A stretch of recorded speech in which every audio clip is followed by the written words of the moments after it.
So I've been a full-time YouTuber for a year now, and let me tell you, it's not what I thought it was gonna be.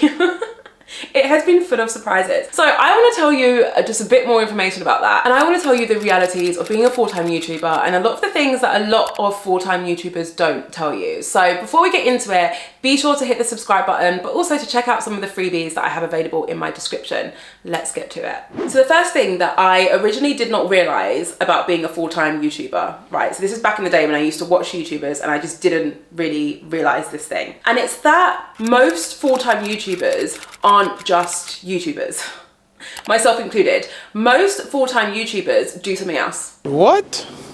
And previously, before I entered this world, I just thought they were full-time YouTubers. Don't get me wrong, some are, but a lot of them aren't. They've got some other things going on. So let me give you just a few examples, right?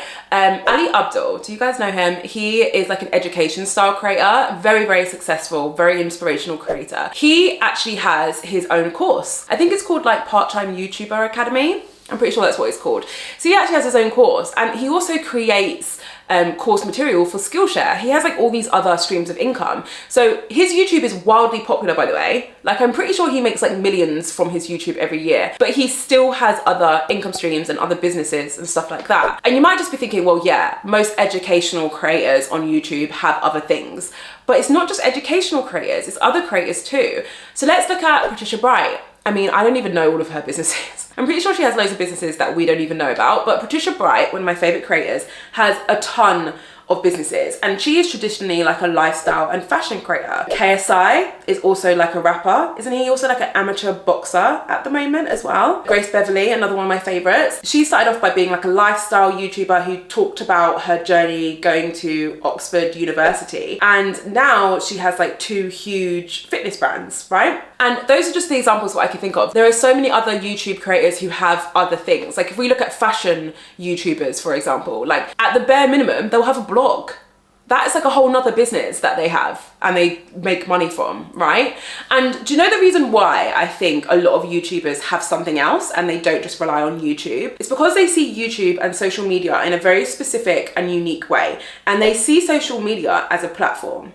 And that is what social media is. That's why it's referred to as like a social platform sometimes. And what I mean by that is they see it as a platform for them to use to launch other things from. It's a platform, right? It's not the end goal, it's a platform. You use it to create other things. And that is exactly what they did. And that is very much what I'm trying to do. Not quite on their level yet. My time might come. But that's what they're doing. They're seeing it as a platform for them to create other things. And it's just something that I wasn't aware of before I actually became a full-time YouTuber myself, that a lot of us are doing other things too, and that's okay. If anything, I think it's amazing because we're diversifying our income streams. Now, the next one is a big one, right? What I didn't realize about becoming a full-time YouTuber is that you might not make that much money from YouTube. I think I always thought like once you join the partner program, which by the way, if you don't know what that is, it is essentially YouTube's program which allows them to pay their creators. So once you accumulate 4,000 watch hours over the past 12 months and you have over 1,000 subscribers, you are eligible to apply to the partner program. And if you get accepted, you will be able to put adverts on your videos, and that is how you earn money. So you'll notice that there are adverts running through my YouTube video right now, and it's because I'm part of the program. So that is how I'm able to earn money from my YouTube channel. And it's a very good partner program. It's far better than most other social media platforms, creator funds, or partner programs. However, it doesn't guarantee that you're gonna make loads of money. I thought like YouTubers, once they join the program, they're like, and that's not always the case. And furthermore, I've not used that word since I used to write essays at school. Furthermore, there are actually specific reasons why you may not make a lot of money as a YouTuber. And some of those reasons are in your control, but some of them aren't. So let's talk about some of the reasons within your control, which will dictate whether or not you're able to make a lot of money on YouTube. The first reason would be your posting frequency. Traditionally speaking, when you create and share more content, you are probably going to earn more money. There is a limit to that. If you're posting every single day and your niche doesn't suit that, then it might not work. But if you take my channel for an example, on a month where I've posted twice a week, every single week, I will make more money than a month where I posted once a week, every single week, right? So it really kind of basic reason there, okay? The next reason will be your quality of your content. If you've got great quality content which retains your audience's attention for a long period of time, or just for any period of time, then you will earn more money, because the adverts that you place in your videos which earn you money, they actually need to be seen. So for them to earn you money, your viewer needs to get to the stage where they've come across one of these adverts. Even if they press the little skip ad button, they still need to have gotten to the place where they've seen that advert at all. So if your content isn't good quality and it's not engaging, people will drop off before they even see an ad. Whereas if you can retain someone's attention for a whole video, they're going to see all your ads and you're probably going to make more money. The third reason, and there's more reasons, but these are the main 3 reasons, is your niche. Now, this is within your control, but I don't think you should be picking your niche based on how much money you can make, because then you won't like the content you're creating and then you probably won't stick to it anyway. Your niche is a big part of it, okay? So for example, if my channel's niche was beauty products and beauty brands and beauty content, I would make significantly less money than what I currently make on my channel. And the reason why, without me going too deep, is because of the adverts that play in my video. So if I was a beauty channel, the adverts that would play in my video would be for beauty brands. And because they'd be for beauty brands, the products that would be sold and the value of the customers who would be buying from those adverts would be less because the products are cheaper. Now, when you have other niches, like mine is more marketing, entrepreneurship, the most valuable niches are ones like finance or Amazon FBA, right? When you have niches like that, the adverts that are appearing in their content are usually for brands who are trying to sell really expensive things, like multi-thousand-pound courses. Therefore, the value of the viewer is higher, because if they buy as a result of that ad, that brand is going to make £3,000 for a course versus £5 for a mascara. Right? I hope that makes sense. It's like a very brief overview of it, but that's basically why it differs. And whilst I'm not quite on the finance Amazon side, I'm quite solidly in between, and that means that I actually earn a decent amount. I'm very happy with the amount that I can make from YouTube, but it's nowhere near as much as someone who's in finance will make, and it's more than someone who's in like beauty would make. So that's something that a lot of people don't realize. Now let's talk about some of the factors which are outside of your control, which are going to affect how much money you can make as a YouTuber, right? Now, the first is location, but not just your location, because I guess you can kind of control that, but specifically the location of your audience. So if we think about what I just told you about the ads that play in my videos, so those brands who are trying to advertise in the middle of my videos, some of them will pay more to reach an audience base in the US than they would to reach an audience base somewhere else.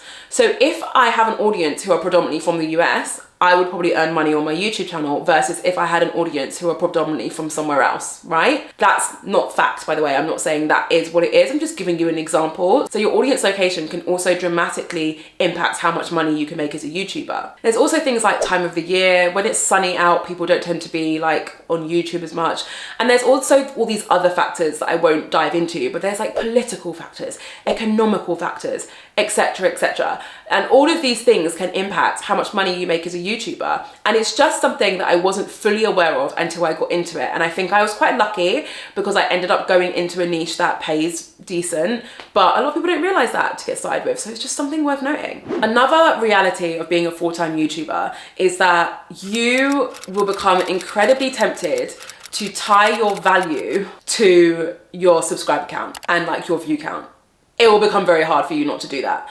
And the reason why is because how YouTube is set up. Like when you go on your dashboard and if you've uploaded a video recently that's performing really well, it will like give you confettis. It will like, confetti will appear on the screen and you'll be like, yay, people like me, right? And it's really difficult to get out of that cycle because it's quite dangerous, because there will be times, as I just mentioned, where your content just won't perform as well. And sometimes it's not even to do with you. Sometimes it's to do with the time of the year, but regardless, your growth will not be like linear. There will be ups and downs and ebbs and flows. And if you tie your value to the performance of your channel, your mood is gonna like ebb and flow with it. And you don't want that to happen.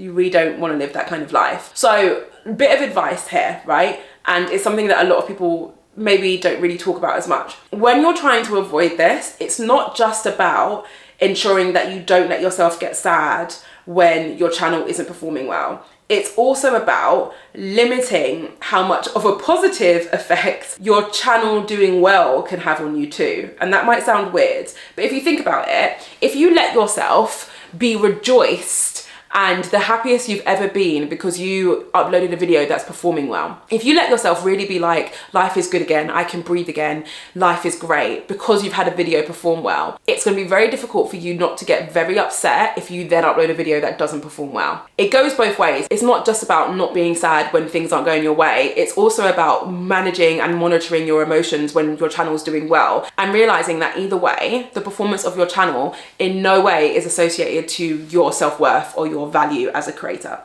Okay, so another reality of being a YouTuber or a full-time YouTuber that I wasn't aware of is that you really don't need to be that creative or that like talented of a videographer. And honestly, this thought process of thinking like I have to be a really talented videographer in order to be a YouTuber prevented me from starting my journey a lot sooner, if I'm being completely honest with you. Now, where this comes from is this idea that you need to have all of the fancy gear, but not only that, you need to know everything about your camera and why that camera is better than the other camera and why you need this lens over the other lens. Guys, I still don't know half that stuff. I know the basics now, but I still don't know half that stuff, right? And I don't need to. I don't need to know that stuff. Unless you are entering like a videography, heavily creative niche, then you don't need any of that stuff. You just need to focus on what your special sauce is and like what your value is. So let me give you an example. There will be a creator, let's call them creator A, who is a travel vlogger, and their content is like a cinematic masterpiece. They've got drones and they've got this amazing quality footage and it's beautifully edited and it's fantastic. And that is so perfect for them because it aligns with their niche and that is what part of their value is, right? That's what people expect when they look at their content. And then you have another creator, let's call them creator B. Maybe this creator is a fashion creator and all of their videos are just of their camera sitting still like mine is right now and them getting changed. So there's no cinematic footage. There are just simple cuts throughout their content and the end result is just as good because their value is their style. Their value isn't their cinematic videography. Do you see what I mean? You know, I harp on about your value offering all the time. If you've not heard me say that before, then you've probably not watched many of my videos. So I recommend that you do watch them. But that's basically what I'm saying, right? You don't actually need all this kit and you don't need to be like this pro editor. You don't need any of that stuff. So if you're letting that hold you back, then don't, just get started. So that's it. I really hope you enjoyed this video. Don't forget to let me know in the comments if you did so I know to make more content like it. If you feel like hanging around, then I recommend you watch this video. It's all about why now is the time for you to start your YouTube channel and start that journey. Thank you so much for watching this video. I'll see you in my next one.